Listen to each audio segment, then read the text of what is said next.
What up, what up? How y'all doing? Right now, I'm about to make a little containment box for this battery bank that I just put together. The cells don't have to be compressed like C-Max, as you probably know, but if you didn't, now you do. But they do need to be contained.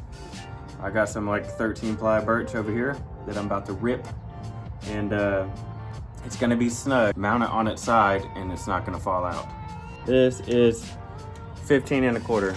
So I'm gonna make a piece, 2 pieces for each side. It's like 15 3/16. Just a 1/16 of an inch smaller right here. And then I'm gonna make a piece of wood for the sides. So when I screw into this wood, it's going to actually kind of compress the cells. It's gonna contain them, I'll say that. It's gonna contain the cells. If this piece was longer, the piece of wood on my side was longer than the actual side, there would be no containment. I'm trying to make this containment box as small as possible because I am limited on space. It is going above this one, and my window kind of tapers up. That was 15 3/16. I mean 5 3/16. And I'm just gonna cut those boards, hold them up here, and then measure to get an exact measurement. I got scrap wood for days. You know me. I'm gonna cut some boards, and I'll go ahead and figure out the next one and hold it up, and I'll cut all 4, and then I'll kind of show you.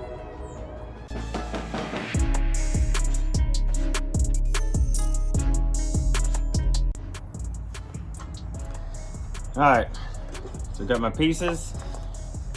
See, I made them where they'll just slide under. They're just slightly shorter than the cells themselves.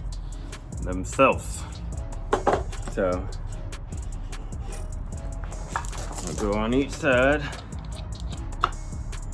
like that, on each side. Then I got a piece to go all the way across, like so. And so there'll be a slight gap right there. So when I screw this piece that way, it'll squeeze it. So that looks good. I'm gonna make another one like this, and I'm gonna get them sanded.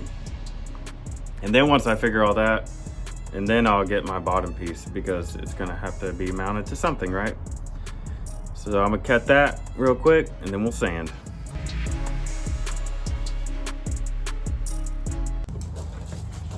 This man sucks! May I help you? No, I don't want to tell you on video. Tell me. No, it's sad. You pooped your pants again. So I got this piece all together. So I've screwed it in this way, that way, and from the bottom up.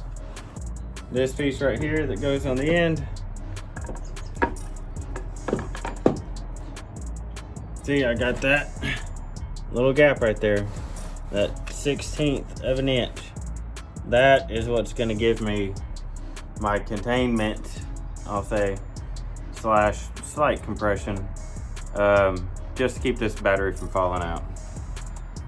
So I'm gonna take it out and paint it, and then I'll reassemble it, and then it'll be ready to be put in the truck.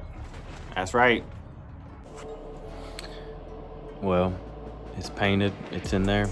I'm about to plug up my balancer. Hate doing this part for some reason, because I've smoked one before. It's always wired up first, right?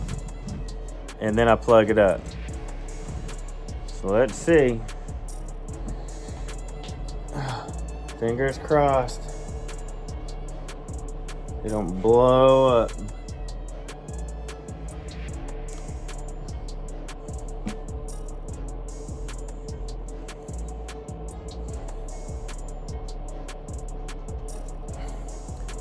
We're good. You see the light? That's what I'm talking about. Don't look at the mess. My workbench is, goodness gracious, it is a mess. I'm a disaster. What's this?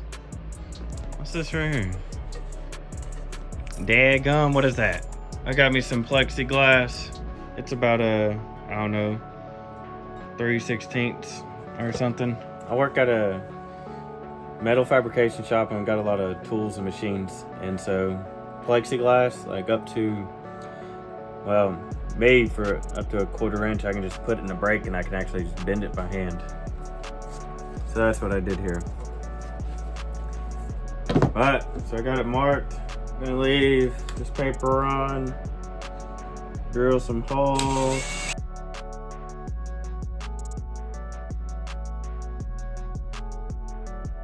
Bada boom, bada bing. Oh, it's coming off good. Oh, ta-da.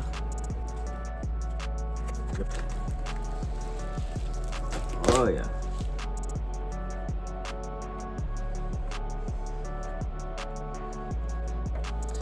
That's why I bent it off a little bit. Give myself some space for these wires in the back. What I'll be able to do, screw that up against it to keep my backside off.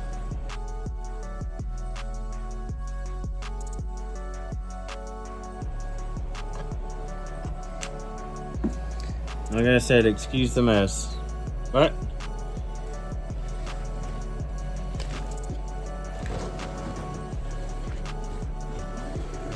we just built us a $550 battery. It's good for, like, I would say an 8K. Well, I'm gonna say 8K per one of these. You don't just want to have just one battery like this running your system, even if you got an 8K, whatever, 6K, because it's only 29 amp hours. It's not a lot of amp hours, okay? So, and I found that out real quick, okay? Will it do it? Yeah, but you want some reserve, you know what I'm saying? So, say you was running, you had a, dual voltage system. You was running AGM and an alt under your hood for your car and everything like that, and then you just had this for your system. Yeah, that'd be all right. So, but this will I'll have like 101.5 amp hours after this. So I've reserved, this is, I would say, for one of my 8Ks, I have two of these, so that's two 8Ks, right? I got a 43.5, so there's another 8K, then my truck, the extra 15 or whatever, 13 or whatever it is for my truck. Anyways, $550. I had some scrap wood laying around. This plexiglass was scrap. It was trash. Probably put me a logo or something on there, sticker, you know what I'm saying? We're gonna throw it in the truck, call it good. What's up? Holla at your boy.